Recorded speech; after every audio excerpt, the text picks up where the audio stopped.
It all started on a Tuesday. I remember the day vividly because of the rain. It wasn't a cleansing storm, but one of those dreary, relentless drizzles that seeps into your bones and refuses to leave.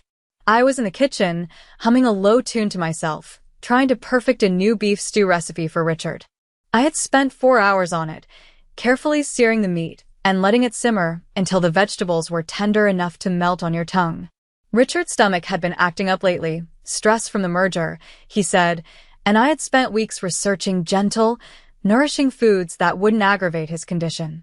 I thought if I could just take care of him perfectly, if I could be the flawless wife he needed, maybe, just maybe, he would finally really see me. The front door opened. He came home early that day. He didn't have his usual leather briefcase, just a crisp manila envelope clutched in his hand. He didn't even take off his rain-soaked coat, dripping water onto the hardwood floors I had just polished. He just stood there in the doorway of the kitchen, looking at me not like a wife, but like a stranger, or worse, an employee he was about to let go. "Natalie," he said. His voice was flat, completely devoid of any emotion.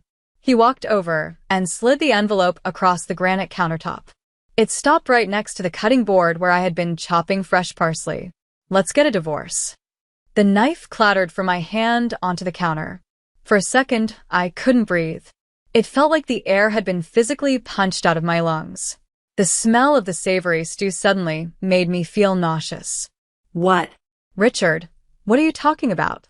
I stammered, wiping my hands on my apron as if cleaning them would somehow clean up this mess. He sighed, a sound of pure impatience, like he was dealing with a slow child. "Sign this agreement. Our lawyer drafted it this morning. It's generous. I'll give you an extra $20 million on top of what the original prenuptial contract stipulates. But you need to sign it today." "The contract," I whispered. "Of course. How could you forget? Our marriage wasn't a romance, Natalie. It was a business deal. 3 years. Set to expire in exactly 1 month." I felt the blood drain from my face. I had foolishly hoped he would forget about the end date. I had hoped that the life we had built, or rather, the life I had built for him, would mean something.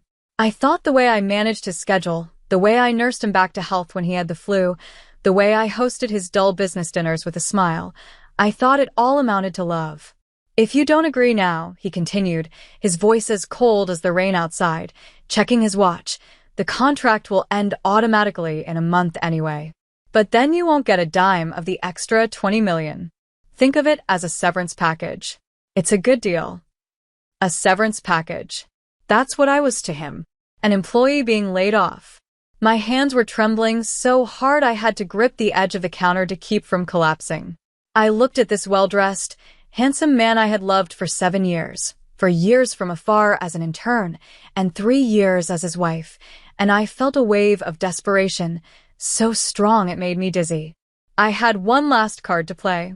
It was a secret I had been holding close for a week, a little spark of joy I was waiting for the perfect moment to share. I thought maybe, just maybe, this was the miracle that could save us.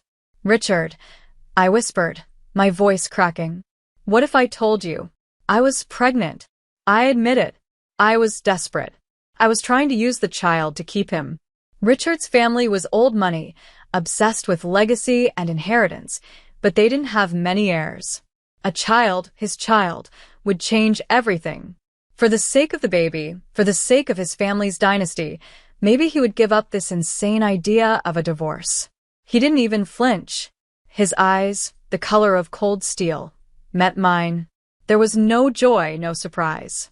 Just a dark, cynical amusement. And then he delivered the final, fatal blow.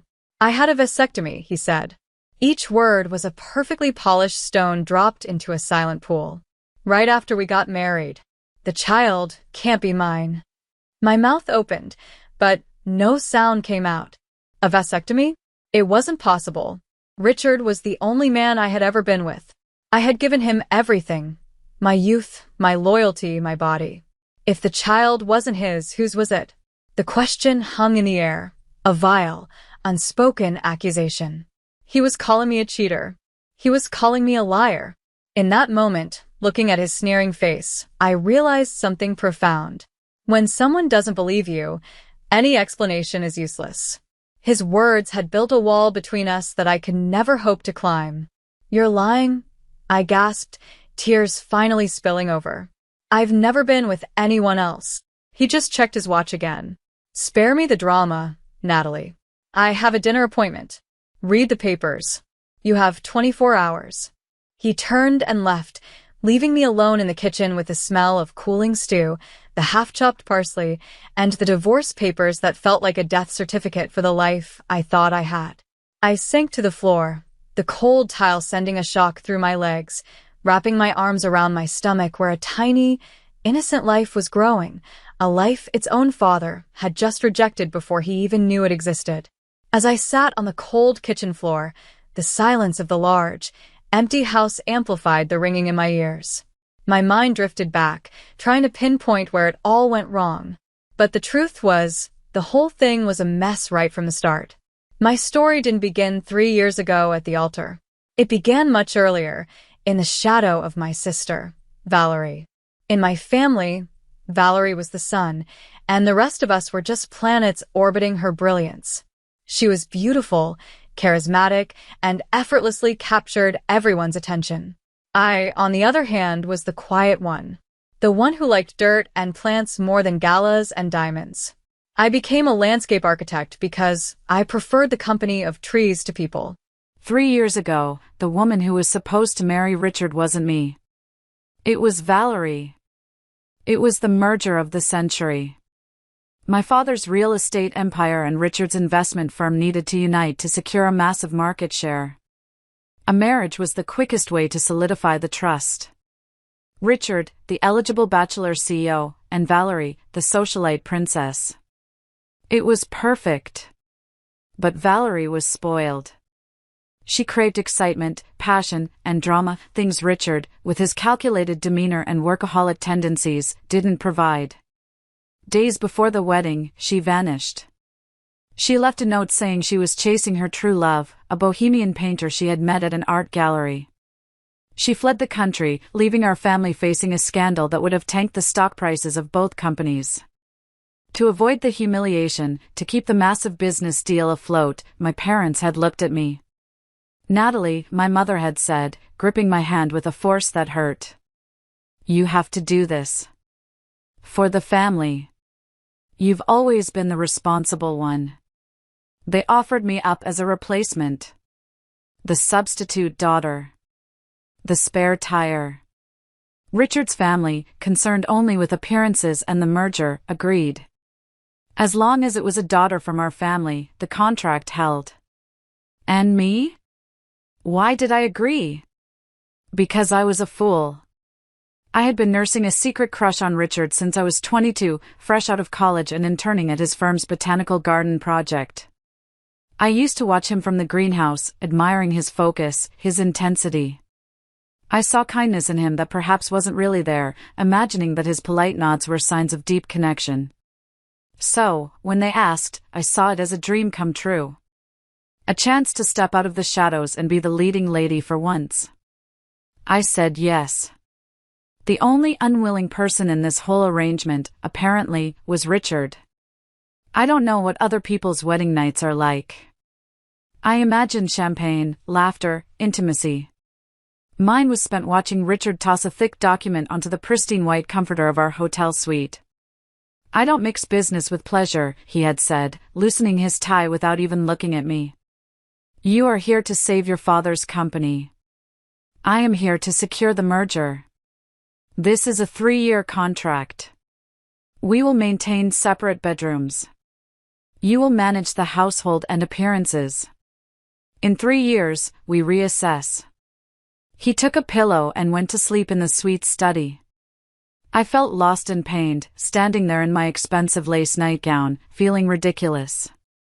But I didn't give up. I thought, 3 years is a long time. I thought if I just treated him well, if I loved him enough for both of us, he would warm up to me. I thought my quiet, steady devotion could outshine Valerie's flighty brilliance. For 3 years, I was his shadow, his caretaker, his personal assistant. He had stomach issues, so I studied nutrition and became a gourmet chef of bland, soothing foods. He had migraines from staring at screens, so I learned acupressure, waiting up until 2 a.m. to massage his temples until he fell asleep. I organized his closet, bought gifts for his clients, and memorized his schedule better than his actual secretary. In hindsight, I was so naive. Who falls in love with their live-in nanny? Who respects a doormat? I was a fool. We were just torturing each other. He looked at me and saw a contractual obligation. I looked at him and saw a husband. My hand trembled as I reached for the divorce papers on the floor. The ink blurred through my tears. Irreconcilable differences. Termination of contract. I spent 7 years loving you, I whispered to the empty room. 4 years in silence, 3 years in servitude. And all it was worth to him was a severance package. The suddenness of it all still didn't make sense, though. Why now?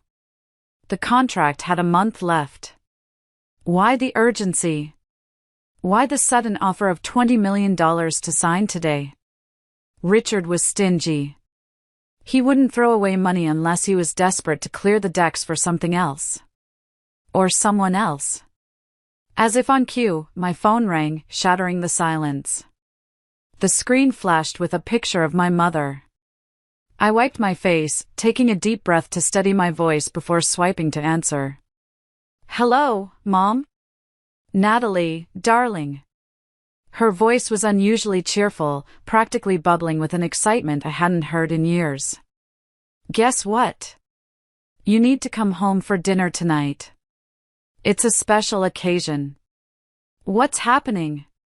I asked, a knot of dread forming in my stomach.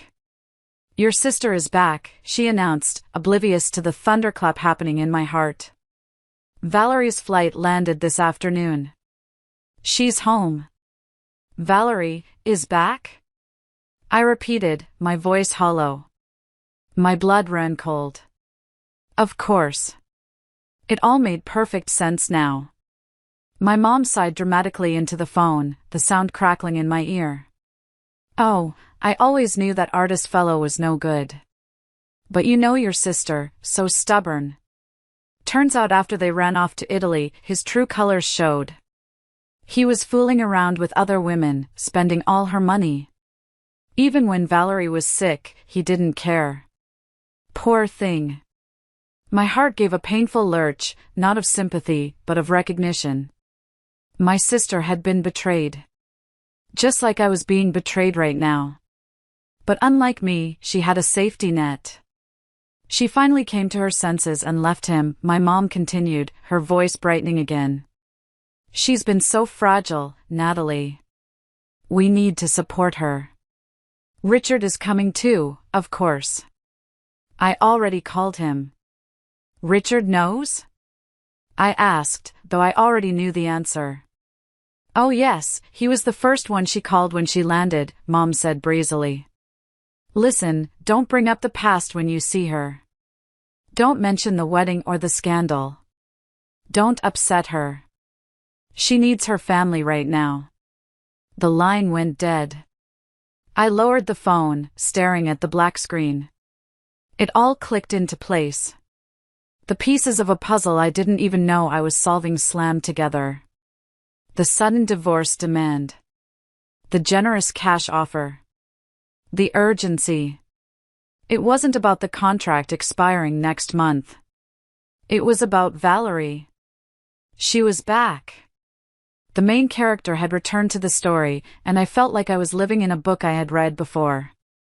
Valerie was the heroine, flawed, beautiful, forgiven. And I? I was just the supporting character. The placeholder. The understudy who kept the show running while the star was on break. My role was to keep her seat warm, care for her man, fix his stomach, manage his home, and then gracefully exit stage left when she returned. The book's plot even flashed in my mind, mocking me. Valerie, likely unable to have children or just unwilling to ruin her figure, would probably eventually adopt my child if I told them about it, and I would watch them live happily ever after as a perfect family. I felt a wave of nausea that had nothing to do with morning sickness. Was I going crazy? But in that moment of strange, surreal clarity, something inside me snapped.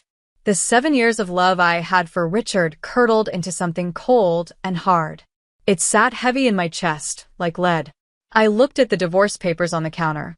Why should I step aside? Why should I sign these papers just because Valerie decided she was done with her European fling? Why should I let them have their happy ending on the ashes of my life? No. I wasn't going to be the tragic, forgotten supporting character anymore. If they wanted me to be the villain of this story, the obstacle in their path, then fine. I would be the best damn villain they had ever seen. Before this divorce was over, I was going to make them uncomfortable. I was going to make them pay. I stood up. I didn't sign the papers. Instead, I went upstairs to my dressing room. Usually for family dinners, I wore modest beige colors. I tried to blend in, to look like the respectable, boring wife Richard wanted. Not tonight. I pulled out a dress I had bought on impulse and never worn, a deep emerald green silk that hugged every curve. I applied red lipstick, dark and sharp. I put on the diamond earrings Richard had given me as a contract renewal bonus last year. I wasn't going there to cry. I was going there to fight. I took a cab to my parents' estate, my heart pounding with a strange, terrifying new energy. The rain was still pouring, turning the world into a blur of gray and black. I arrived just as Richard's sleek black Maybach pulled up to the curb. I watched through the rain-streaked window of my taxi. He got out, opening a large black umbrella. And then the passenger door opened. Valerie stepped out. She looked more worn out than I remembered. The vibrant spark in her eyes was dimmed, and she was thinner, frilier. But she was still Valerie. She had that magnetic pull, the center of gravity, in any room. My parents immediately rushed out of the front door, fussing over her, their faces etched with concern. Valerie.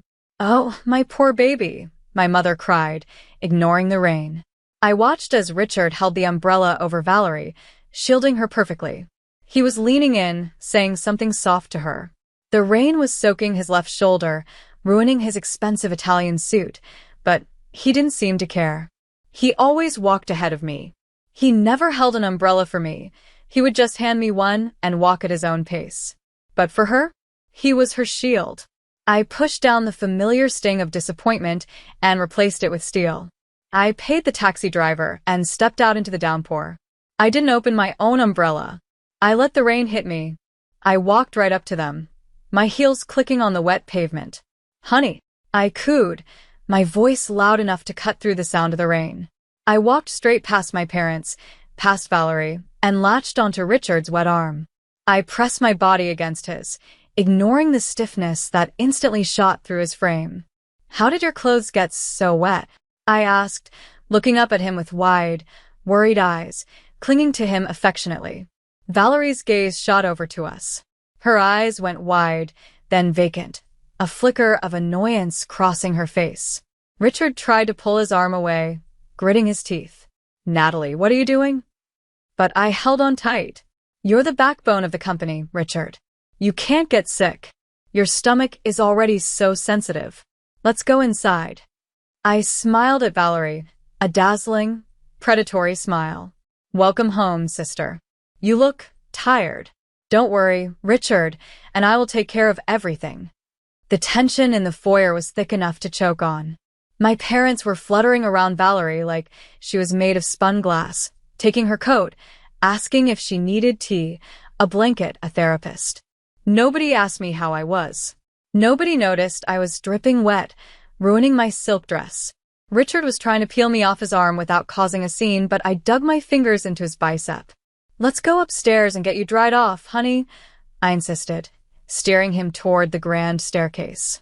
You kept some spare suits in my old room, remember? I could see the vein pulsing on his forehead, the frantic struggle in his eyes as he tried to maintain his composure. But in front of our family, he had to preserve his image as a husband. He couldn't shove me away in the hallway. He let me lead him upstairs, his body rigid with suppressed rage. The moment the door to my childhood bedroom clicked shut, he shoved me away. Stop clinging to me, he hissed, wiping his sleeve as if my touch had contaminated him. What is wrong with you? I told you to sign the papers and leave. I leaned against the doorframe, crossing my arms and smiling sweetly. You're my husband, Richard. Why can't I hang on to your arm? Is it because Valerie is watching? He took a deep breath, trying to control his temper. He walked over to the window, staring out at the rain, refusing to look at me. Did you sign the divorce agreement? No, I said, my voice light and airy. He spun around. Why not? Is 20 million not enough? Do you want more? Fine. 25. Just sign the damn thing. I'm pregnant, remember? I said, dropping the smile. My hand drifted instinctively to my lower belly.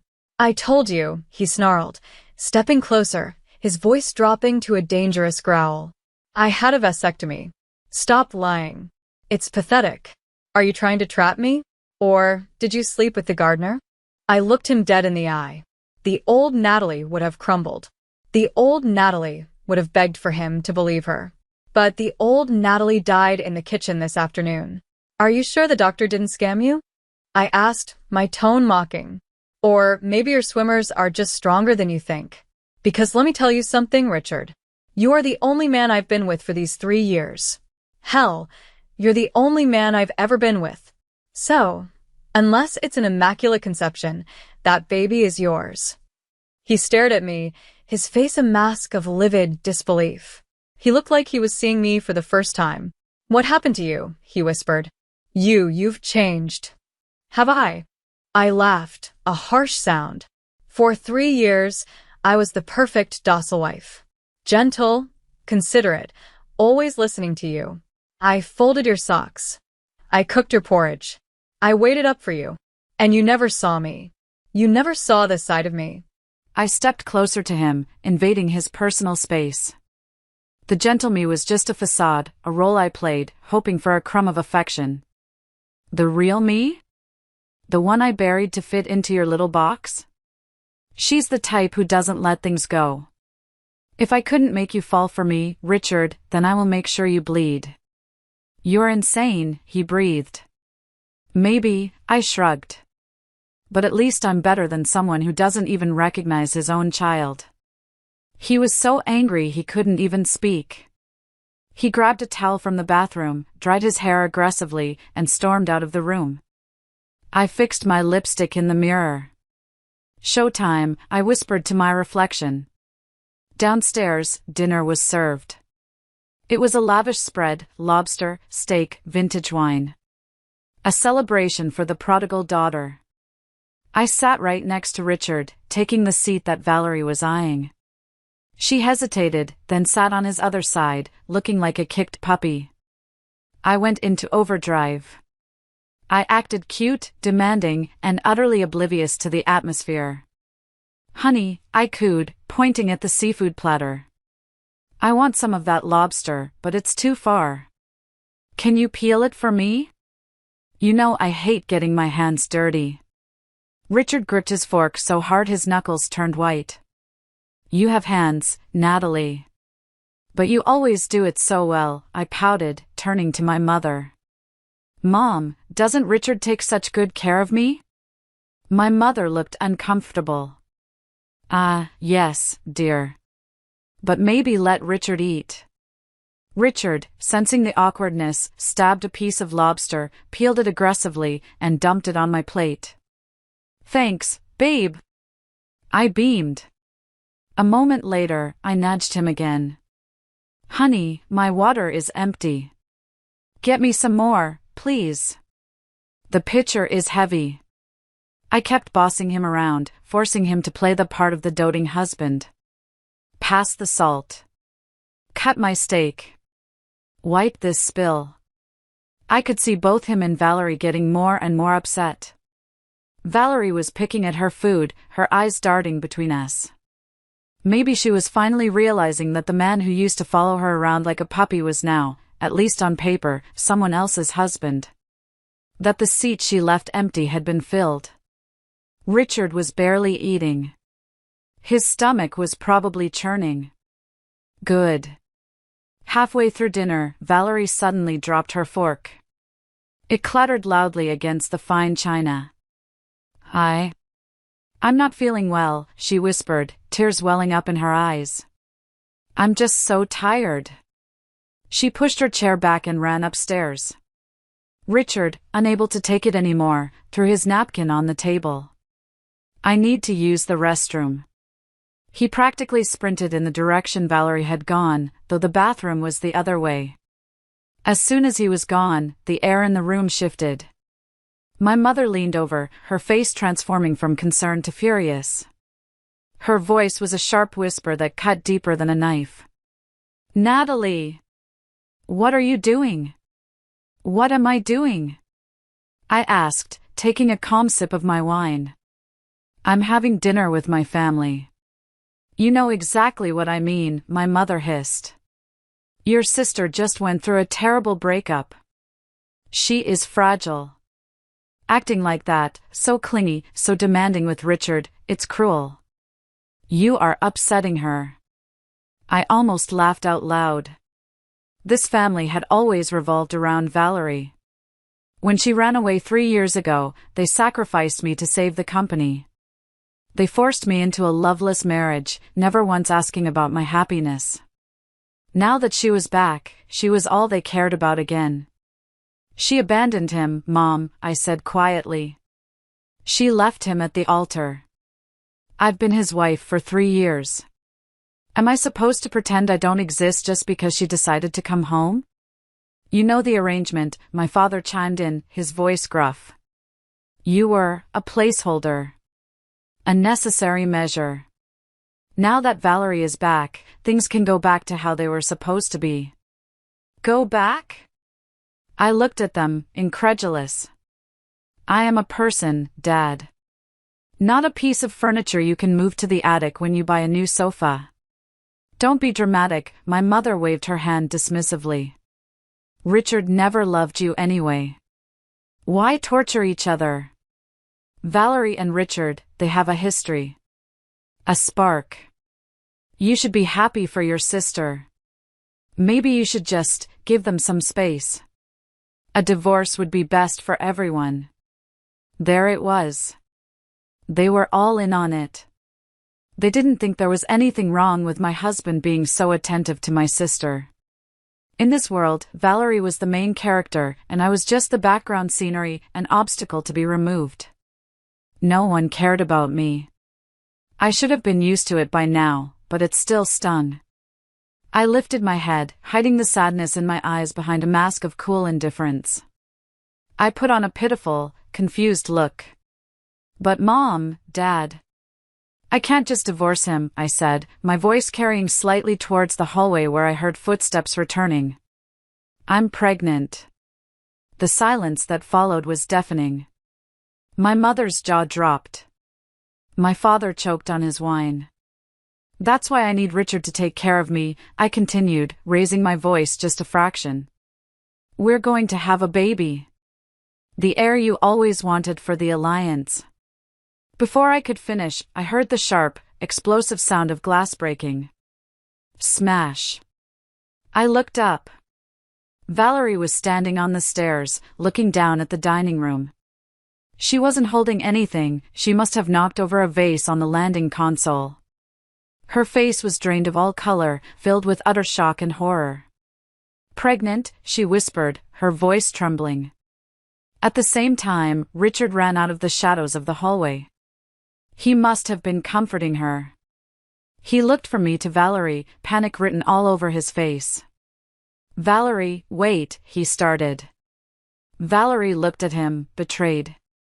You said you didn't touch her. You said it was just a contract. It is. Richard yelled, forgetting his dignity. He turned to me, his eyes blazing with hatred. She's lying. I told you, it's impossible. Is it? I asked, standing up and smoothing my dress over my stomach. Are you calling your child a liar before it's even born? Valerie let out a sob and ran back up the stairs. Valerie! Richard shouted. He took a step towards the stairs, then stopped, realizing he couldn't chase his sister-in-law while his wife and parents watched. He turned on me, grabbing my wrist. "We are leaving. Now." He didn't wait for goodbyes. He dragged me out of the house, away from the shattered glass and my sister's shattered expression. The car ride home was silent and suffocating. Richard drove like a maniac, the rain lashing against the windshield. Back at our sterile, cold mansion, he slammed the front door shut and rounded on me. "You humiliated me," he spat. "You humiliated Valerie. Are you happy?" I kicked off my heels and walked past him to the stairs. "I just told my parents the good news. Grandparents usually like to know these things." "There is no baby," he roared, his voice echoing in the high ceilings. "I will take you to a clinic tomorrow. We will get a paternity test, and when it proves you're a liar, I will throw you out on the street without a penny." I turned on the stairs, looking down at him.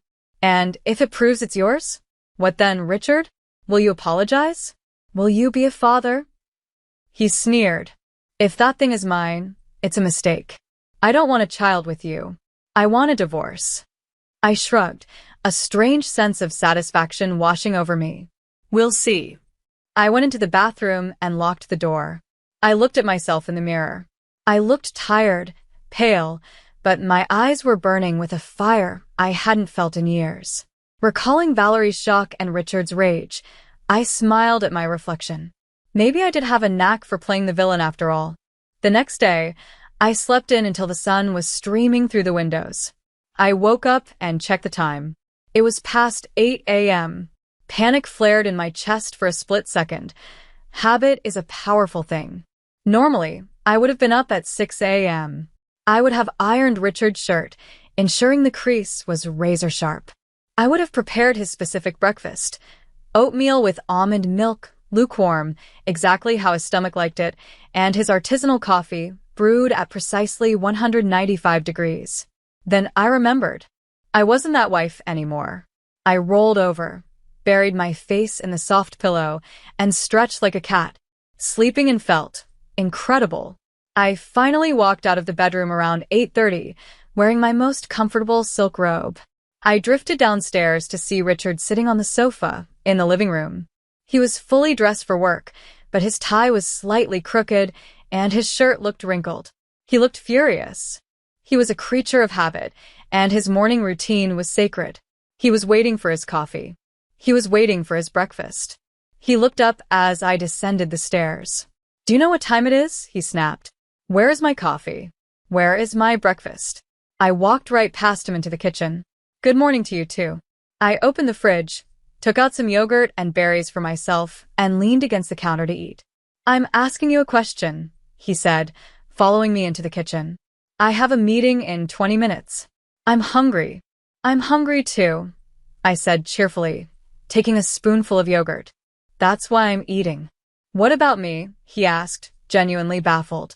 I looked at him with wide, innocent eyes. "Oh, I thought since we're getting a divorce, I'm no longer your maid. You have hands, Richard. There's cereal in the pantry. Or maybe you can call Valerie to come cook for you. I hear she's great at making reservations." His face turned a shade of purple. His stomach let out a loud, embarrassing growl. You are unbelievable," he sputtered. "You are doing this on purpose to sabotage my day." "I'll order some takeout," I said, pulling out my phone and ignoring his tantrum. "Thai food sounds good." "You know I can't eat Thai food. The spices will kill me." "Oh, right," I said, not looking up from my screen. "Well, I'm ordering for myself. Good luck with the cereal." Before the delivery driver even arrived, Richard slammed the front door so hard the windows rattled and left. Good thing I didn't order for him. That afternoon, I decided to initiate phase 2 of my severance package. I had access to the supplementary credit card, the black card Richard gave me for household expenses, which I rarely used because I was always trying to be frugal for him. Not today. I went to the most expensive spa in the city. I booked the Royal Treatment, a 5-hour session involving massages, facials, and gold leaf wraps. While I was lying on a heated table, smelling of lavender and eucalyptus, My phone buzzed. It was Richard's executive assistant, Sarah. Her voice was frantic. Mrs. Natalie? Is everything okay? Everything is wonderful, Sarah. Why? It's Mr. Richard. He's in a terrible mood. He yelled at the interns. And he's asking about his lunch. He says the cafeteria food is slop and doesn't suit his tastes. He hasn't eaten all day. Did you forget to pack his bento box? Oh, right. I always packed his lunch, too. Balanced, nutritious, bland. Over the years, I had spoiled him with my cooking to the point where he could barely stomach anything else. Don't worry, Sarah, I said calmly, examining my freshly manicured nails. He's a grown man. When he's starving, he'll eat. But I'm busy right now. Goodbye. I hung up and turned my phone off. I spent the rest of the afternoon shopping. I bought shoes I didn't need, bags that cost more than a car, and jewelry that sparkled like vengeance. Every time I swiped the card, I imagined the notification popping up on Richard's phone in the middle of his meetings. Ding. $5,000. Ding. $12,000. It was petty. It was childish. And it felt absolutely amazing. That evening, I received a message. It wasn't from Richard, but from Valerie. It was a picture. In the photo, Richard was sitting in a dimly lit restaurant. He looked tired, his tie undone. In front of him was a massive, bubbling pot of bright red, spicy Sichuan hot pot. Valerie had added a caption, "Dinner with the love of my life. He says he loves spicy food now because I love it. True love is making sacrifices." A second later, she retracted the message, following up with a text. "Oops. Sorry, wrong send. Don't tell Richard the first sent that. We're just catching up as friends." I stared at the screen. I wasn't sad. In fact, I almost laughed. Valerie always got what she wanted with a flick of her finger. Now she was resorting to these childish tactics to mark her territory. But she was an idiot. Richard had a severe ulcer condition. He hadn't eaten all day. Skipping breakfast, skipping lunch, and then dumping fiery, oily hot pot into an empty, sensitive stomach? That wasn't true love. That was a death sentence. He hated spicy food. He was only eating it to impress her, to prove he was the exciting man she wanted, not the boring husband I knew. "Go ahead, Richard," I whispered to the phone. "Eat up. Accommodating the princess comes at a cost." I turned off the lights and went to sleep, hugging my pillow, enjoying the peace. Sure enough, when I woke up the next morning, my phone had blown up with dozens of missed calls and frantic messages from Sarah. The last one was short and to the point. "Natalie, please pick up. Richard has been hospitalized. Internal bleeding. It's bad." I stared at the text message about Richard's hospitalization. A pang of worry tried to surface. Old habits die hard, but I squashed it down. He brought this on himself. He chose the hot pot. He chose Valerie. I slowly got up, showered, and went to the kitchen. I made myself a pot of soothing rice porridge with chicken and ginger. It was Richard's favorite comfort food, the only thing he could eat when his stomach flared up. I ate a bowl, savoring the warmth. Then, looking at the pot, I shrugged. I packed the leftovers into a thermos. Not because I cared, but because it was part of the plan. The perfect wife act had to have a finale. I drove to the private hospital. He was in the VIP wing, of course. I had barely reached the door to room 304 when I saw him. He was sitting up in bed, looking gray and haggard. And 4 drip was attached to his arm. He was looking toward the door expectantly, his eyes lighting up for a fraction of a second. But when he saw it was me, his face soured, and he quickly looked away, disappointment etched in his features. He was expecting Valerie. Of course.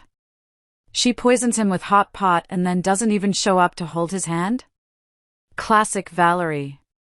"Natalie is here," Sarah, his assistant, said, looking relieved. She quickly took the thermos from my hands. "Oh, thank God. Mr. Richard has been refusing the hospital food. He's been asking for your porridge." Really? I said, stepping into the room. I thought he preferred spicy food now. Richard glared at me, wincing as pain shot through his abdomen. Shut up. This porridge smells so good, Sarah remarked, opening the container and pouring a bowl. The scent of ginger and chicken filled the sterile room. You're so lucky, Mr. Richard. Natalie takes such good care of you. I smiled faintly, a cold, razor-sharp smile. Actually, Sarah, those are just the leftovers from my breakfast. Richard froze, the spoon halfway to his mouth. I didn't want to waste them, I continued breezily, checking my nails. So I brought them for you. Better than the trash can, right? Sarah froze. Richard's face turned from pale to a livid shade of green. He slammed the spoon down. Get out! Take your garbage and get out! Suit yourself, I said. Don't forget to pay the credit card bill. The spa was expensive yesterday. I turned and walked out, feeling lighter than air. Knowing he was unhappy, knowing he was hungry and miserable, I felt at ease. Just as I stepped into the hallway, I almost collided with someone leaning against the wall by the door. He was tall, wearing a charcoal suit that fit him like a second skin. He had messy dark hair and eyes that crinkled with amusement. He was holding a bouquet of lilies, but he wasn't looking at the door, he was looking at me. I knew him. It was Julian. Julian was Richard's biggest business rival. He was the CEO of a competing tech firm, a man known for his ruthless tactics and his charm. Richard hated him with a passion. He called him a vulture. Julian pushed off the wall, a lazy smile on his face. Eavesdropping? I asked defensively. How is it eavesdropping when you are loud enough for the whole floor to hear? He chuckled. His voice was deep, smooth like velvet. Better than the trash can. Ouch. That was brutal, Mrs. Natalie. It's Ms. Natalie, soon, I corrected him. And what are you doing here?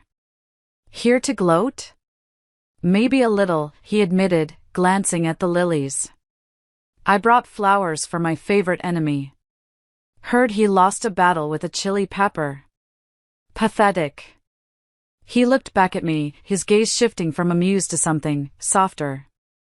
He studied my face, my eyes, my defiance. You know, making that man so mad, it looks good on you. Much better than the dutiful shadow look you used to wear at galas. I stared at him blankly. Stop looking at me like you know me. It's weird. Maybe I know you better than you think, he murmured, almost to himself. Get lost, I snapped. I was done with men for the day. His smile didn't falter, but his eyes filled with a strange, inexplicable tenderness. There's the fire. That's the Natalie I remember. Remember? I frowned. We've barely spoken 2 words to each other in 3 years. Memory is a funny thing, he said cryptically. I rolled my eyes. I thought he was just being slick, trying to flirt with his enemy's wife for sport. I stepped right on his expensive leather shoe, grinding my heel in for good measure. Ow, he yelped, hopping on one foot. Oops, I said deadpan. Clumsy me. I walked away, leaving him hopping in the hallway, clutching his lilies. I felt a strange thrill. For the first time in years, a man looked at me with interest, not obligation. Even if that man was the enemy. I was definitely going to divorce Richard. But I was dragging it out, not just to annoy him and Valerie, but because of the child. I hesitated for a few days. The thought of raising a child alone felt heavy and overwhelming. Richard's words about the vasectomy haunted me. What if he was right? No, that was impossible. But the gaslighting was strong. Finally, I decided I couldn't make a decision based on fear. I made an appointment at a private obstetrics clinic and went in for a series of comprehensive tests. The doctor, a kind-faced woman with graying hair named Dr. Evans, looked over my ultrasound and blood work with a deep frown. The silence in the room stretched for an eternity. "Natalie," she said gently, taking off her glasses. "We need to talk about your options." My heart hammered in my chest. "Is something wrong with the baby?" "The baby is fine," she said. "But your uterus, the lining is incredibly thin. You have a condition called uterine scarring. It's likely congenital." She took a breath. "Given your physical condition, this pregnancy is a miracle. If you choose to terminate this pregnancy, the procedure would likely cause permanent damage. You would almost certainly never be able to conceive again. This is your only chance to be a mother." I walked out of her office in a daze. The hallway of the clinic seemed to stretch and warp. My only chance. I was already hesitant, but now, with the doctor's stark warning, the decision was made for me. This was my child, my blood. Whether Richard wanted it or not, whether he believed it was his or not, I was going to keep this baby. I was not going to give my baby up. I would raise this child on my own. I would protect it from Richard's coldness and Valerie's jealousy. I pushed open the heavy glass doors of the clinic, stepping out into the bright afternoon sun. The light blinded me for a moment. As soon as my eyes adjusted, I saw him again. Julian. He was leaning against the brick wall near the entrance, looking at his phone. He looked up as I exited, then glanced at the obstetrician's sign on the door. He straightened up, putting his phone away. A slow, unreadable expression spread across his face. "Natalie," he said. His voice wasn't mocking this time. "You're here. Are you following me?" I asked, clutching my purse defensively. "First the hospital, now here?" "Coincidence," he said, though he looked guilty. "My aunt goes here. But you?" He looked at my stomach, then back at my face. "You're pregnant." It wasn't a question. "Why does it matter to you?" I snapped, stepping around him. "Go tell Richard. Go have a laugh about it." "I wouldn't do that," he said, sounding offended. "Why didn't you tell me? I could have driven you." "Tell you?" I laughed incredulously. "We aren't friends, Julian. You are my husband's rival. And I am, well, I'm practically his ex-wife. Leave me alone." I did the only thing that felt right to escape the awkwardness. I tried to storm past him. I wanted to make a dramatic exit. But maybe my luck had run out. Or maybe I was just too distracted by the turmoil in my head. As I walked down the front concrete steps of the clinic, I completely missed the last step. My heel caught on the edge. I pitched forward. Time seemed to slow down. I saw the concrete pavement rushing up to meet me.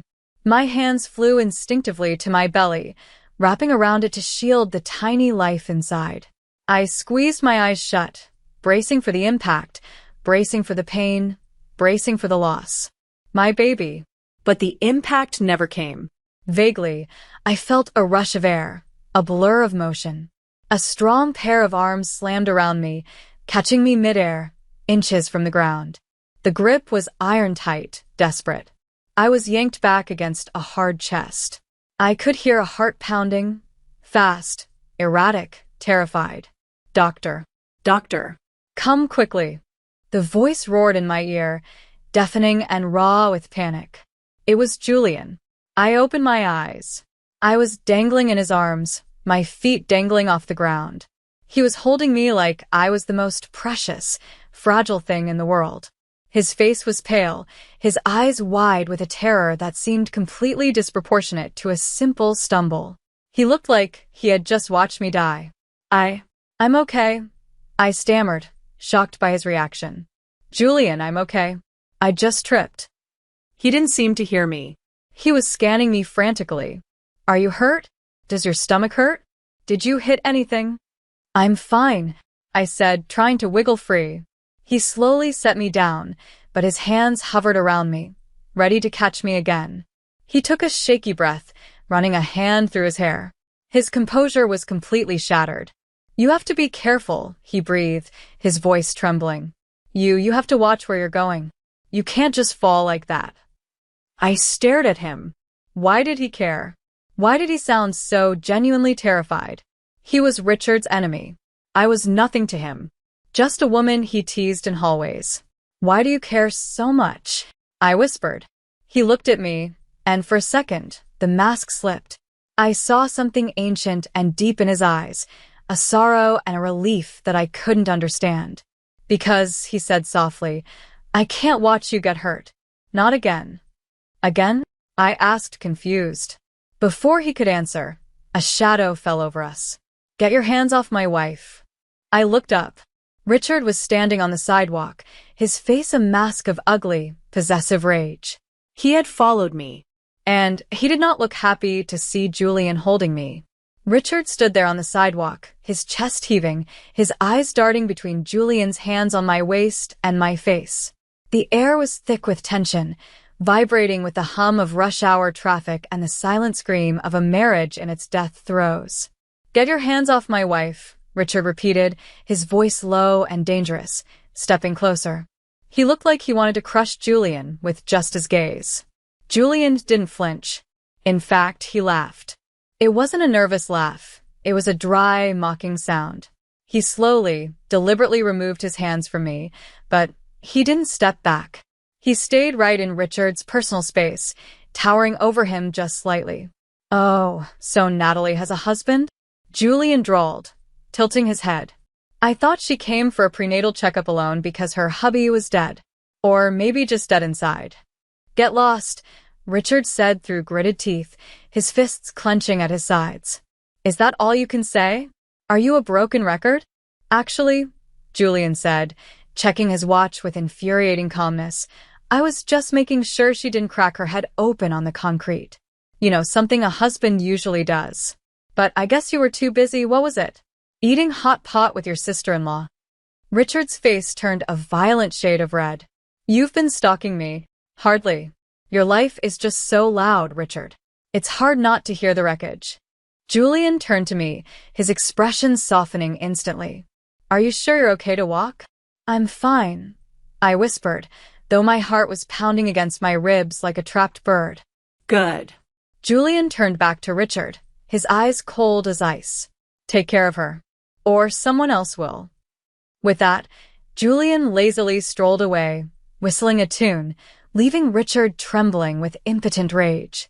Even though Julian was annoying, I had to admit, he was kind of cute when he was angering Richard. Richard spun on me, his face twisted. You enjoyed that, didn't you? Letting him touch you? Letting him humiliate me. I touched my cheek and realized I was smiling. Not a happy smile, but a bitter, triumphant one. Julian wants everything of yours, Richard, I said, echoing Richard's deepest insecurity. Maybe he's only being nice to me because I'm your wife. Or maybe he just sees what you threw away. Don't flatter yourself, Richard sneered, grabbing my arm to drag me toward his car. He's playing a game. And you are the pawn. At that moment, a brilliant, wicked idea popped into my head. The perfect way to truly piss off Richard. If he thought I was a pawn, I'd show him I was the queen. I pulled my arm free and stopped in the middle of the parking lot. I put on a troubled expression, looking down at my hands, my voice trembling with fake emotion. What should I do? I whispered. What? Richard barked, unlocking the car door. I think I've fallen for Julian. Richard froze. He slowly turned around, his eyes wide. What did you say? I looked up at him, my eyes wide and glistening with unshed tears. He's been there for me, Richard. When I was sick. When I was lonely. And just now, did you see how he looked at me? I think I love him. I took a deep breath, delivering the final blow. Richard, I'll sign the divorce papers as soon as we get back. I want to be free. I want to explore this with Julian. Sure enough, my words made his face turn ashen. It was one thing for him to discard me. It was entirely another for me to leave him for his sworn enemy. His ego couldn't take it. Back home, the atmosphere was suffocating. I went straight to the kitchen table where he had left the envelope 2 days ago. It was gone. I searched the counters. I searched the drawers. Nothing. Richard? I called out, walking into the living room. Where are the divorce papers? I'm ready to sign. I want to go call Julian. Richard was pouring himself a drink, his hand shaking slightly. He downed the scotch in one gulp. I don't know, he muttered, not meeting my eyes. You don't know? I raised an eyebrow. You were waving them in my face on Tuesday. You said I had 24 hours. I misplaced them, he lied. The cleaners must have moved them. I knew him well. The man who had been so desperate for me to sign them, offering me $20 million to leave, was now hiding them. Why? Because he couldn't stand the thought of Julian winning. He couldn't stand the thought of me being happy with the one man he hated most. For the sake of his ego, he chose not to divorce me yet. He would rather stay in a miserable marriage than let his rival have his used toy. Well, find them, I said, feigning disappointment. I really want to start my new life. But deep down, I didn't mind. I knew he wouldn't hold out for long. Valerie wouldn't let him. And honestly, watching him squirm, watching him trapped between his jealousy and his mistress, was the most entertainment I'd had in years. The following days, I carried on with my life. I ate well, I slept well, and I started planning for my post-divorce life. I stopped hiding in the house. I went for walks. I visited the botanical gardens. I imagined myself in a small, quiet town, opening a little nursery, living a simple life with my baby. The thought filled me with a peace I hadn't felt in 7 years. Then, I got the call. It wasn't Richard. It was my mother. Natalie, she said, her voice sharp. Come home. Now. We need to have a family meeting. I drove to my parents' estate with a sense of foreboding. The rain had cleared, but the sky was a heavy, bruised purple. When I walked into the living room, it felt like walking into a tribunal. My mom, my dad, and Valerie were all sitting there.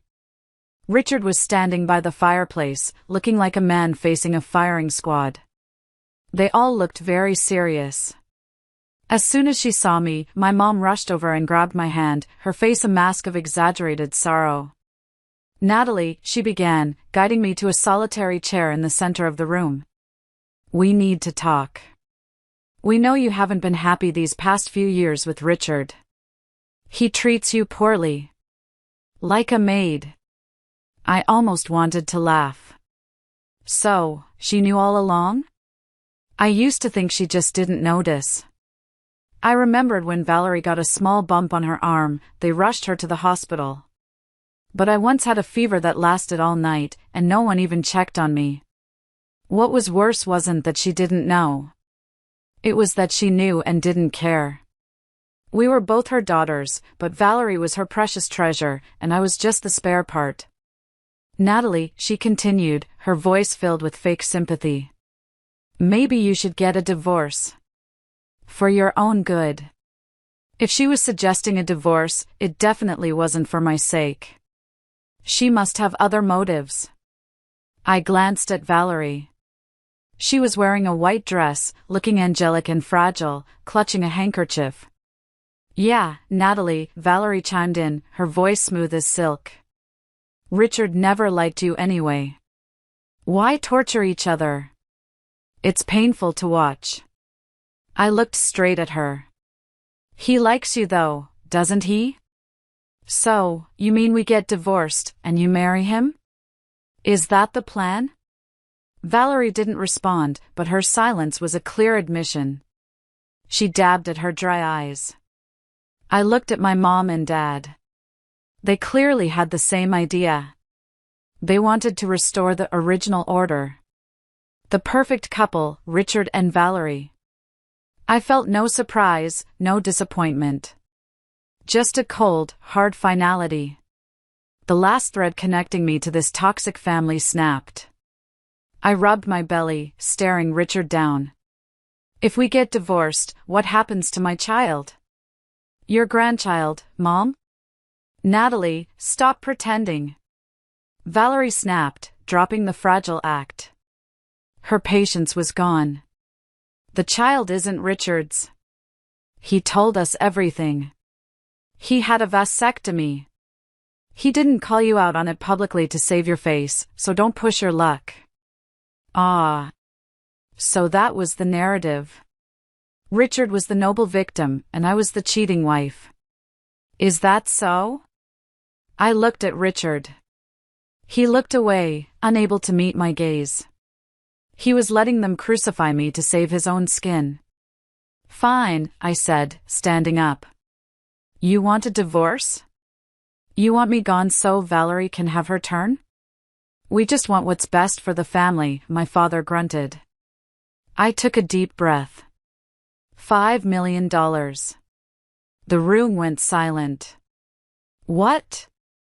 Valerie asked, blinking. Give me $5 million in cash, transferred to my account today, and I will sign the papers immediately. No alimony. No court battles.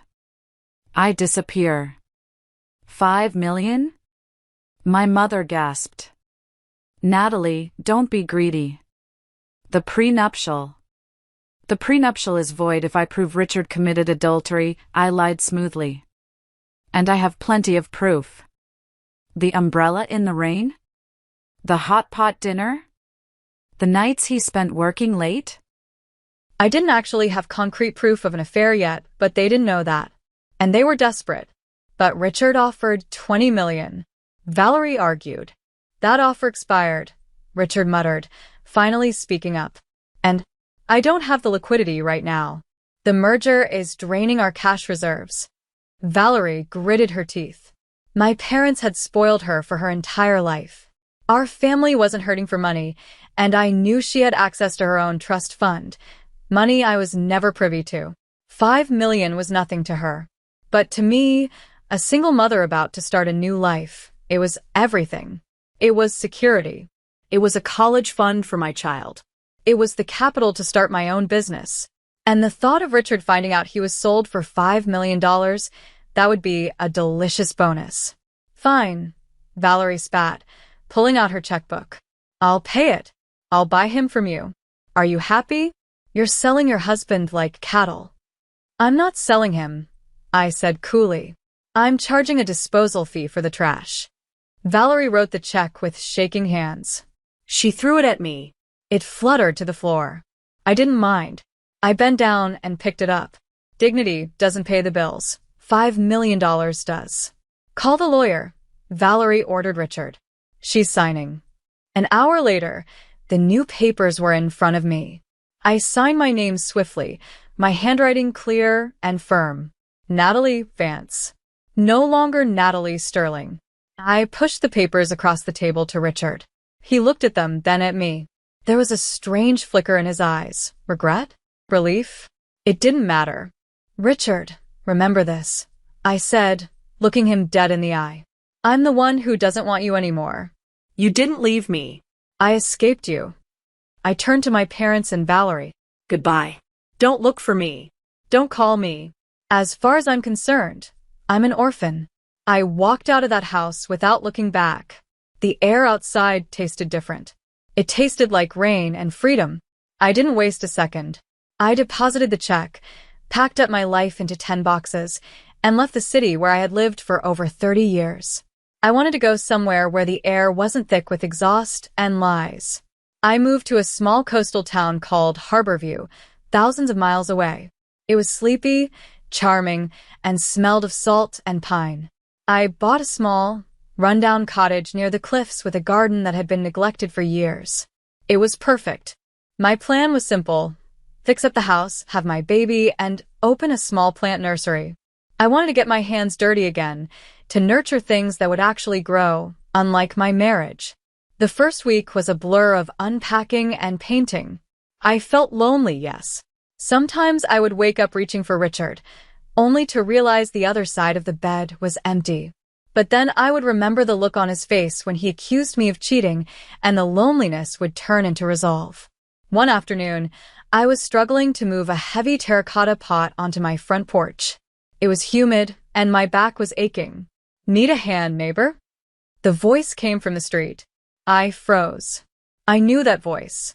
It was deep, velvety, and undeniably familiar. I turned around slowly. Leaning against the white picket fence of the large Victorian house directly across the street was Julian. He was wearing a casual linen shirt and shorts, a far cry from the sharp suits I always saw him in. He was wearing sunglasses, looking infuriatingly relaxed. "You have got to be kidding me," I groaned, wiping sweat from my forehead. He opened a gate and walked up the path, effortless and confident. "What a coincidence, Natalie," he said, his smile charming enough to disarm a bomb. "Coincidence?" I scoffed. "You followed me, you stalker." He laughed. "That's what I wanted to ask you. I bought that house across the street 6 months ago as a vacation rental. I just came down to check on renovations. Imagine my surprise when I saw the fiercest woman in New York wrestling with a flower pot across the street." "I don't believe you," I said, crossing my arms over my chest. "Believe what you want," he said, effortlessly lifting the heavy pot I had been struggling with. "Where do you want this?" "By the door," I muttered, defeated. He placed it down gently. "So, you really did it. You left him." "I divorced him," I corrected. "And I took a nice severance package." "Good for you," he said, looking at me with genuine admiration. "He didn't deserve you." "And what are you doing here, Julian? Really?" He took off his sunglasses. His eyes were dark and serious. I needed a break. The city, it gets loud. And maybe, just maybe, I was hoping to run into someone interesting. "I'm not interesting," I said, turning to go inside. "I'm a pregnant divorcee trying to plant hydrangeas." "That," he grinned, "is the most interesting thing I've heard all year." I slammed the door in his face, but I couldn't help the small smile that tugged at my lips. The house was move-in ready, but my life was still a mess. I sat on my new sofa and my phone rang. I picked it up, saw it was Richard's number, and felt a surge of anger. I hung up immediately. Wrong number. I blocked him. Soon after, another unfamiliar number called. "Natalie? I'm a friend of Richard's. He got drunk. He's at a bar downtown. He's asking for you. Can you come pick him up?" I remembered the old days. Before, when Richard got drunk at social events, no matter how far, no matter how late, I would go and pick him up. I would drive him home, undress him, give him water and aspirin. I was his designated driver, his nurse, his mother. But now? "We're divorced," I said into the phone. "Call his secretary. Or better yet, call Valerie. She bought him. She can drive him." I hung up and blocked that number, too. My blacklist now had 2 people on it, and it was just the beginning. My peace was hard-won, and I wasn't going to let Richard ruin it from across the country. But Julian was a different problem. He was persistent. The next morning, I opened my front door to find a basket of fresh muffins and a note. "Welcome to the neighborhood. Don't worry, they aren't spicy. Jay." I looked across the street. He was on his porch, drinking coffee, and raised his mug in a toast. I sighed. It was going to be a long summer. Months passed. My belly swelled, and so did my confidence. I used a chunk of the $5 million to buy an old storefront on Main Street. I renovated it myself, turning it into Natalie's Eden, a boutique flower shop and nursery. The work was peaceful. The smell of fresh blooms, lilies, roses, eucalyptus, filled my days. I hired a local teenager to help with the heavy lifting, but I did the arrangements myself. My hands were always dirty, my hair was always messy, and I had never been happier. Meanwhile, Richard's life was apparently imploding. Though I had blocked him, news travels. Sarah, his assistant, who secretly liked me more than him, would occasionally email me updates under the guise of forwarding mail. Richard's business was suffering. Without me managing his diet, his ulcers had returned with a vengeance, making him irritable and prone to outbursts in meetings. Without me smoothing over his social faux pas, he was alienating partners. And Valerie? She was a disaster. She spent money faster than he could make it. She threw tantrums when he worked late. She refused to cook or clean, so they lived in a mess of takeout boxes and dry cleaning bags. He had started calling me from random numbers. Natalie, he would slur, clearly drunk. Where are you? The house is so quiet. Valerie, she doesn't know how to iron my shirts. She burned my favorite silk tie. Goodbye, Richard, I would say, and hang up. Natalie, I miss you. I made a mistake. Please, just talk to me. Block. Natalie, are you really having a baby? Is it mine? Block. It was pathetic. He was in his regret era, realizing too late that he had traded a diamond for a rhinestone. Back in Harborview, Julian had become a fixture in my life. He came by the flower shop every single day. Welcome, I said one morning, looking up from a bouquet of lilies. My eyes rolled instinctively. It was Julian, dressed in a flawless linen suit, looking like he had just stepped out of a GQ magazine. I'll take the usual, he said, leaning against the counter. The usual was ridiculous. He would buy a massive bouquet of 99 red roses. I would tell him the price, an exorbitant amount because I was trying to discourage him. He would pay without blinking. And then, he would hand the massive bouquet right back to me. For the most beautiful woman in the room, he would say. I don't want them, Julian, I would sigh. I own a flower shop. I have plenty of flowers. Then keep them here, he smiled, taking the vase and arranging them on my counter himself. They brighten up the place. He was relentless. But he wasn't pushy in a bad way. He was helpful. When the sink in the back broke, he fixed it before I could call a plumber. When I had a craving for pickles at midnight, I found a jar on my doorstep the next morning. He never asked for anything in return. He just existed in my orbit, steady and warm. At first, I refused his advances. I was damaged goods. I was pregnant with another man's child. I was done with love. Then, I just got numb to it. He could do whatever he wanted. But slowly, the numbness started to melt. One afternoon, I was out back, helping the delivery driver unload a fresh shipment of ceramic pots. Natalie, watch out, the driver shouted. I looked up. A car, a tourist speeding down the quiet street, looking at their phone, swerved out of control. It was hopping the curb, coming straight at me. In that instant, my mind went completely blank. I was frozen, clutching a pot of hydrangeas. Time seemed to slow down. I saw the terrified face of the teenage driver.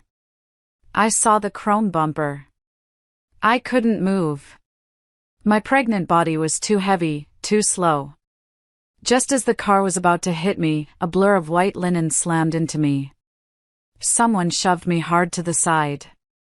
I fell to the grass, scraping my hands, rolling to protect my stomach.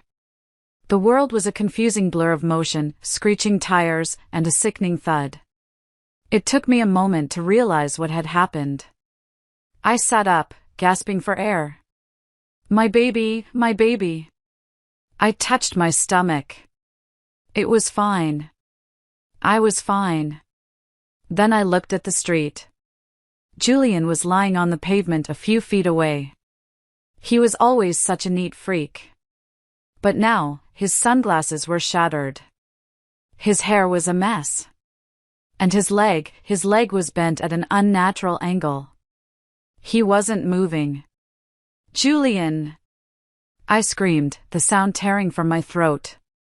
I crawled over to him, ignoring the scrapes on my knees. Julian, get up! Please, get up! He groaned, his eyes fluttering open. He looked at me, his face pale and beaded with sweat. He tried to smirk, but it came out as a grimace. I'm not as clumsy as you, he rasped. I'm a black belt in Taekwondo. A little car can't hurt me. You idiot! I was crying now, tears streaming down my face. Why did you do that? He tried to sit up, but his face twisted in pain and he collapsed back. Okay, he gasped. I think my leg is broken. Maybe the car won this round. I quickly called an ambulance, my hands shaking so hard I dropped the phone twice. While we waited, I held his hand. He squeezed it back, surprisingly strong. Hey, he whispered, reaching up to wipe a tear from my cheek. Your face looks terrible. Are you hurt? I'm fine, I sobbed. Stop worrying about me. Look at your leg. It's just a scratch, he lied. Hey, don't cry. I'm really okay. Look, I can even jump. He actually tried to lift his leg. If you move, I'll cry even harder. I shouted, holding him down. Stay still. He immediately stopped moving, looking at me with those intense, dark eyes. Okay. I'll stay. I'm not going anywhere, Natalie. In that moment of chaos and terror, listening to the siren approaching in the distance, I realized something terrifying. I wasn't just grateful. I was in love with him. The ambulance ride was a blur of sirens and flashing lights. I refused to let go of Julian's hand, even when the paramedics tried to strap him down. He kept cracking jokes, trying to make me smile, even though his face was gray with pain. At least I get to ride in a vehicle with you without you blocking my number, he wheezed. Shut up, Julian, I sniffled, wiping my eyes. At the hospital, the doctor confirmed his leg was broken, a clean fracture of the tibia. It wasn't life-threatening, but it required surgery and a long recovery. I stayed with him through the surgery, pacing the waiting room floor until I wore a path in the linoleum. When he finally woke up in recovery, groggy from anesthesia, the first thing he said was, "Did you save the flowers?" I laughed, a wet, choke sound. You are impossible. I hired a private nurse for him, but I found myself at the hospital every single day. I brought him homemade food, rich soups, hearty stews, everything I used to cook for Richard, but with actual flavor this time. The same guy who wanted to jump around earlier now lay in bed like a sick, fragile beauty queen. He milked it for all it was worth. Natalie, I want some water, he'd whine, pointing to the cup 2 inches from his hand. It's right there, I'd say, rolling my eyes. My arm hurts from the 4. Feed me. He'd open his mouth like a baby bird. Natalie, my shoulders are sore. Massage them? I tried to ignore him, but he'd look at me with big, sad puppy eyes, his handsome face wrinkled in faux pain. My leg hurts so much, he'd say pitifully. And for whom did I get hurt? A damsel in distress who won't even rub my shoulders. I'd sigh, defeated, and sit by his bed, massaging his shoulders. His muscles were tense, and as my hands worked out the knots, I felt a strange intimacy growing between us. It was during one of these moments, about a week later, that I was peeling an apple for him. The sun was setting, casting a warm orange glow over the room. Suddenly, the door to his VIP room was knocked open hard. I looked up, knife in hand. It was Richard. He looked terrible. He had lost weight. His suit was rumpled, his eyes were bloodshot, and he hadn't shaved in days. He looked much more weathered and tired than the last time I saw him. He stood in the doorway, breathing hard, as if he had run all the way here. Natalie, he breathed, ignoring the man in the bed. I found you. He walked straight toward me. He didn't say another word. He just grabbed my arm and started pulling me toward the door. We're going home. Hey, Julian shouted from the bed, struggling to sit up. Take your filthy hands off my girlfriend. Richard froze. He looked at Julian, then at me. Girlfriend? Let go or I'll fight you. Julian growled, trying to swing his legs off the bed. Nurse. Security. Stay in bed. I warned Julian, pushing him back down gently. If you get up, no dinner for you. You'll re-break your leg. He obediently laid back down, pouting. but his eyes were murderous as they fixed on Richard. I'll talk to him for a bit, I told Julian calmly. I'll be right back. Richard's face darkened even more. He dragged me out into the hallway, his grip painfully tight. What are you doing here? I asked, yanking my arm free and rubbing the red spot he left. Did you come to give me an invitation to your wedding with Valerie? Because I'm not interested. Natalie, stop it, Richard said, his voice rough and desperate. I didn't marry Valerie. She's gone. Gone. I raised an eyebrow. She left me, he admitted, the shame burning in his eyes. She took the money, your $5 million, and whatever was left in my accounts, and went back to Europe. She said I was boring and broke. I felt zero pity. Sounds like karma, Richard. Then what do you want? I asked. He stared at me with those haunted eyes. Natalie, let's get back together. The words rushed out of him like a dam breaking. I've been thinking about you all this time. I dream about you. I realize now. I love you. Losing you made me see my feelings clearly. The house is empty. My life is empty. Valerie was a mistake. A fantasy. You are real. His voice turned hurtful, pleading. Why didn't you take my calls? Even when Sarah called, you didn't pick up. I was in the hospital too, Natalie. No one came. No one brought me porridge. Someone as proud as Richard saying such things must have taken a lot of courage. He was practically begging, but I wasn't touched. In fact, I found it laughable. I'm sorry, Richard, I said, my voice steady and cold. I don't love you anymore. I have someone I like now. Please don't bother us. He got anxious, grabbing my shoulders. Don't trust Julian. He doesn't love you. He's just competing with me. He wants to steal my wife just like he steals my market share. A bitter sneer crossed my face. When I was sick and called you from our own bed, you said you had to work overtime, I said, poking him in the chest. When I told you I was pregnant, you called me a liar. I pointed to the door of room 304. A few days ago, when a car almost hit me, Julian shielded me with his own body. He didn't think twice. He broke his leg for me. I leaned in close to Richard's face. Do you really think you're in any position to say Julian doesn't love me? He was stunned, speechless. His mouth opened and closed like a fish. Richard, we're divorced, I said with finality. There's no going back. Go find your Valerie. Or stay alone. I don't care. I turned to enter the room. Natalie, he sobbed behind me. I paused, my hand on the doorknob. You're making a mistake, he yelled. That child needs a father. It has one, I said softly. And it isn't you. I walked into the room and closed the door, shutting out my past forever. Back in the room, the atmosphere was tense. Julian was sitting up, staring at the door like he was trying to burn a hole through it with his X-ray vision. Is he gone? He demanded. He's gone, I said, sitting back down in the chair and picking up the apple and knife. My hands were shaking slightly. Did he hurt you? Julian asked, his eyes scanning me. If he touched you, I swear I will hop out there on one leg and beat him with my crutch. I'm fine, Julian, I smiled, slicing a piece of apple. I told him to get lost. For good.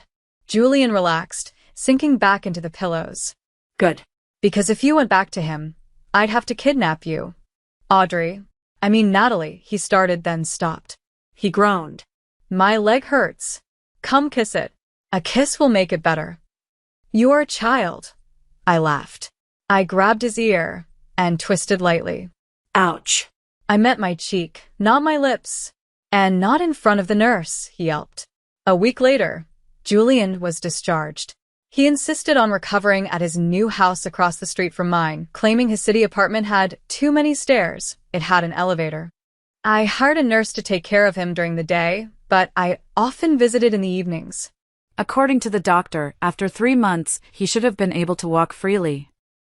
But his recovery was oddly slow. He'd whine and complain if his foot even touched the ground. Natalie, I can't walk to the kitchen, he'd call out. Can you bring me some water? Natalie, my leg is stiff. Can you help me stretch? Something was off. Julian had a lean, muscular build. I had accidentally seen his 8-pack abs once when the nurse was changing his gown. How could someone in such good shape, a black belt in Taekwondo, not recover in 3 months? One afternoon, I went over to bring him some of my homemade lasagna. He was lying on the sofa, his leg propped up on 3 pillows, watching TV. "Natalie," he beamed.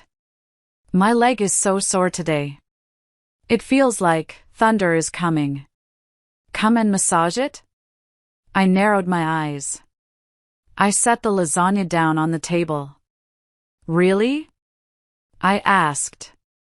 "Still sore?" "Agony," he nodded solemnly. I decided to test a theory. I suddenly clutched my stomach, letting out a small gasp. "Oh!" I dropped to my knees, groaning. "My stomach! Natalie!"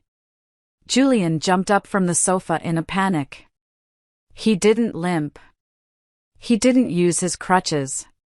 He sprang up like a panther, landing perfectly on both feet, and rushed over to me. "Natalie, what's wrong? Is it the baby? I'll take you to the hospital." He scooped me up in his arms effortlessly, standing strong on his broken leg.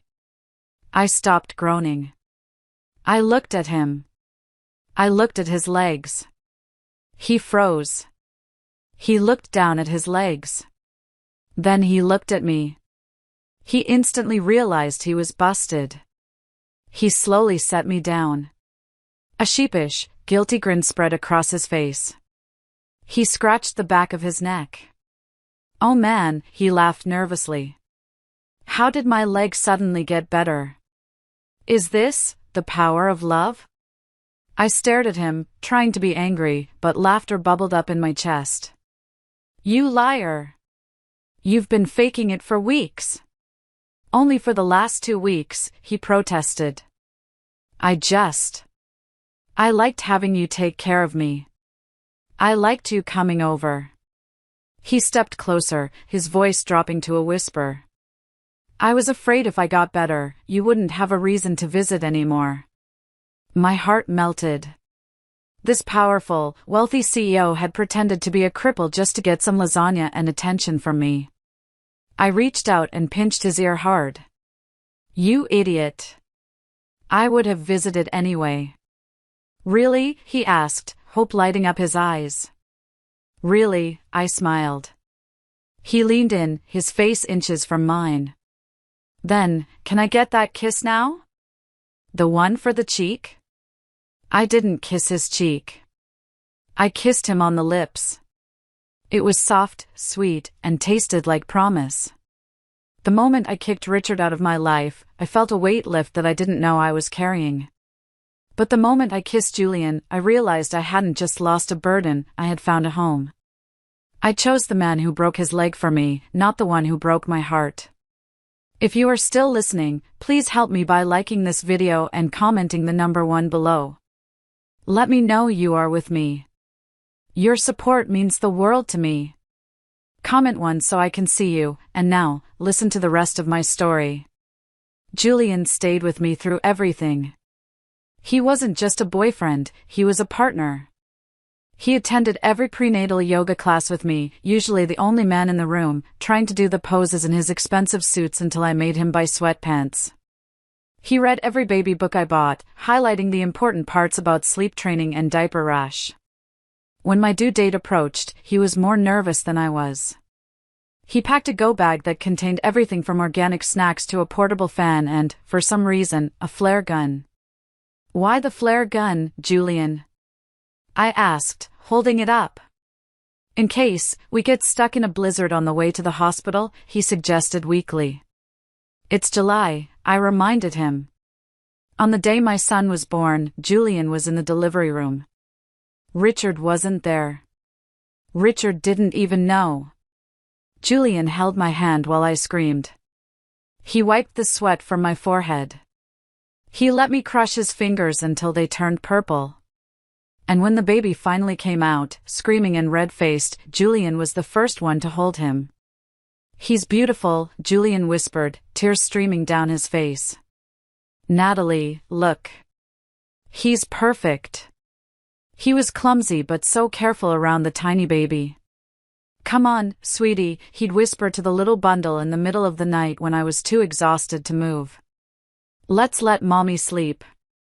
Say, daddy's got you. I watched them from the doorway, my heart swelling so much I thought it might burst. We named him Leo. Leo was a happy baby. He had my eyes, but as he grew, his nose and chin were undeniably Richard's. He was a mini version of my ex-husband. I worried, at first, that this would bother Julian. That looking at Leo would remind him of the man he hated. But Julian never flinched. He looks like you, Julian would say, tickling Leo's tummy. He has your smile. He has Richard's nose, I pointed out one day, testing him. Julian shrugged. Better looking on Leo than on Richard. Besides, genetics is just biology. Parenting is love. He's my boy. Sterling. Julian grew alongside me. A few days later, he was already an expert at changing diapers. He could do it in under 30 seconds with one hand tied behind his back, a challenge I actually gave him. When Leo turned 1, the first word he learned was mama. The second was dada.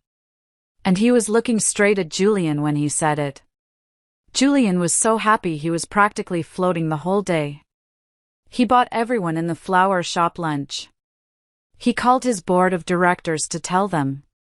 It was the first time I saw someone so enthusiastic about being a dad to someone else's kid.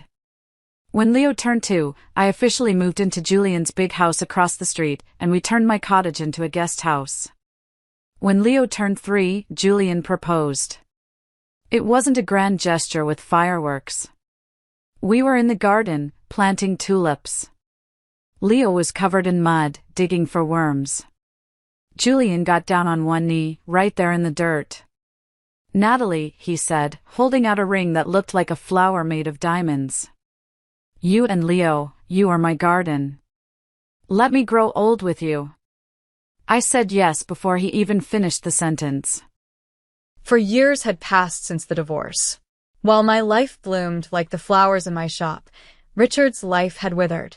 I heard bits and pieces through the grapevine, and honestly, it was satisfying to hear.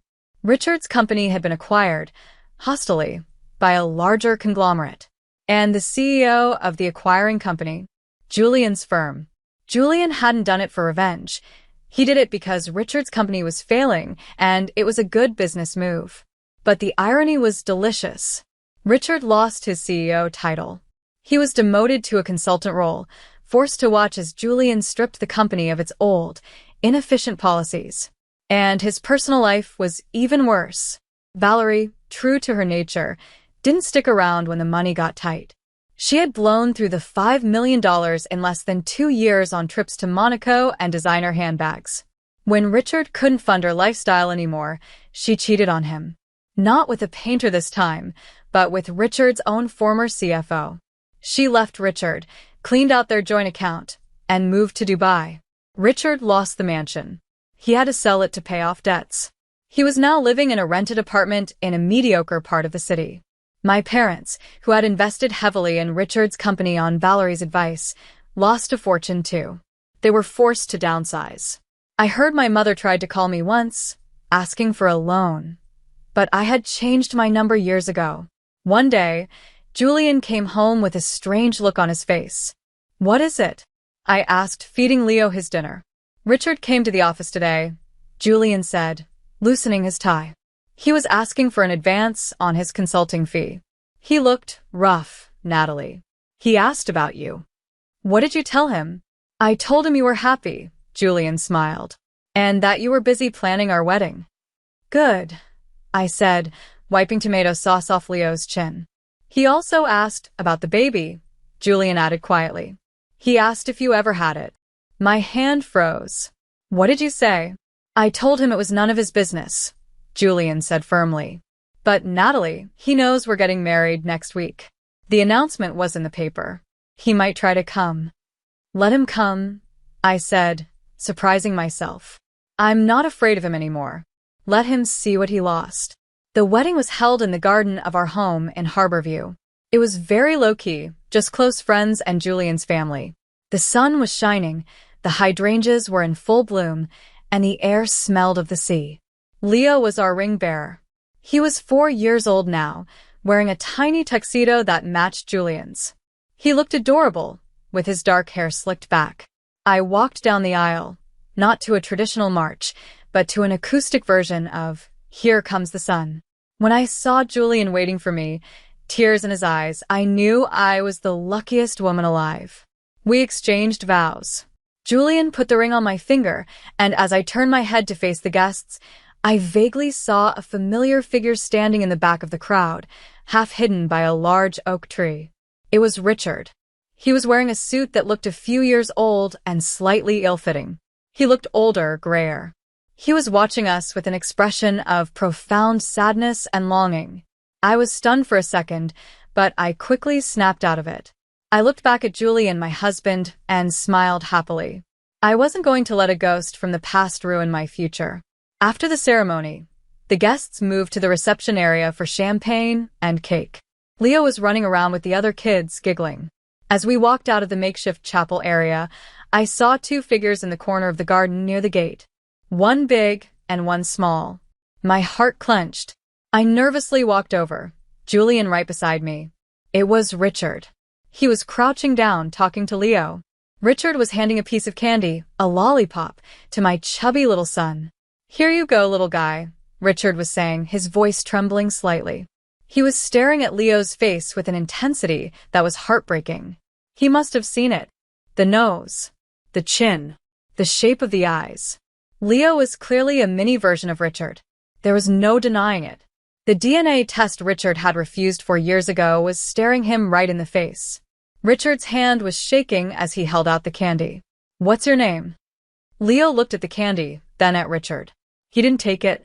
With a clear, childish voice, Leo said, Mommy and Daddy Julian said not to take things from strangers. Richard stiffened as if he had been slapped. His face went pale, then red.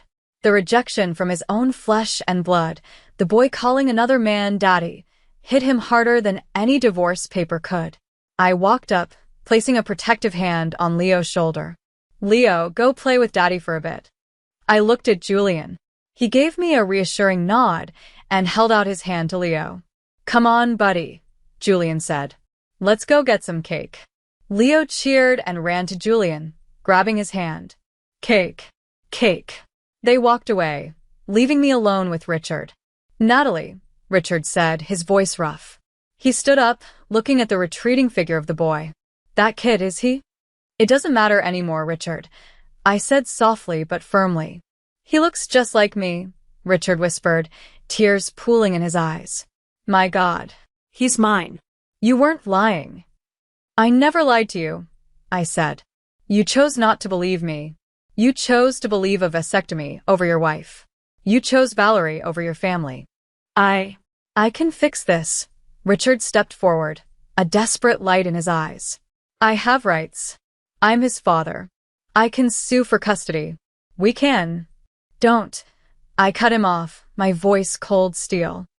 You have no rights. You signed them away when you abandoned us. Julian is his father. Julian changed his diapers. Julian taught him to walk. Julian sat up with him when he had a fever. I stepped closer to him. You are just a stranger with a biological connection. And if you try to come near him, if you try to disrupt his life, I will use every penny of the $5 million you gave me to bury you in court. Julian will crush you. Do you really want to fight us? Richard slumped.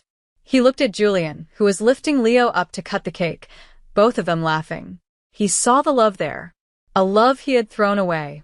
I made a mistake, Richard sobbed, covering his face with his hands. I lost everything. Yes, you did, I said. And you have to live with that. Go home, Richard, I said. Don't show up in front of me again. Otherwise, you'll never find me. After I said that, I turned and walked away. I heard a sound like a sob behind me, but I didn't look back. I took one step at a time toward my love, toward my son, toward my life. My name is Julian. And I have loved Natalie since I was 10 years old. Most people think I met Natalie at a business gala, or that I only noticed her because she was Richard's wife. They think I went after her to spite my rival. They are wrong. My story begins 22 years ago. I was a scholarship kid at a prestigious private school.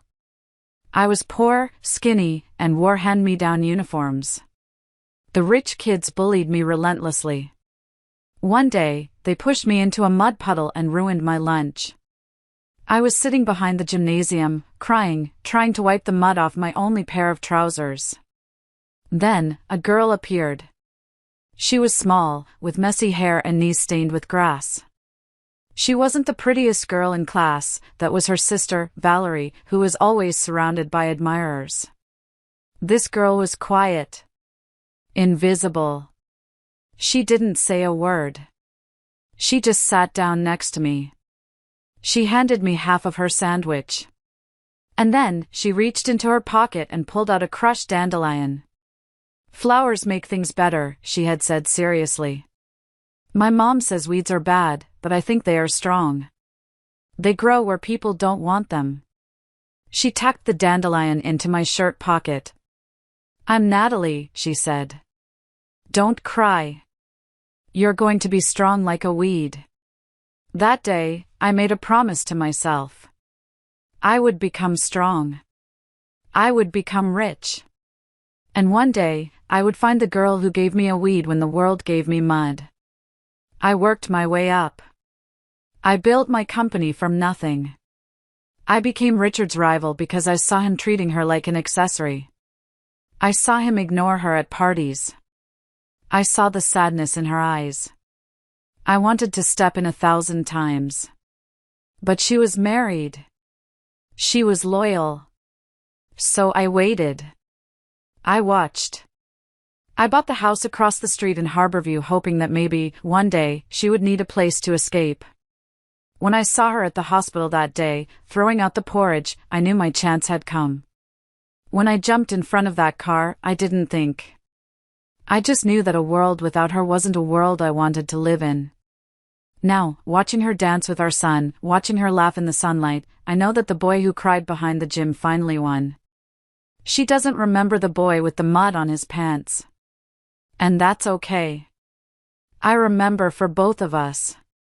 I walked up to her, wrapping my arms around her waist. She leaned back into me, content. "What are you thinking about?" she asked. "Just thinking about how much I like dandelions," I smiled. "You're weird," she laughed, kissing me. I held her tight. My wife. My Natalie. The girl who saved me, and the woman I finally saved.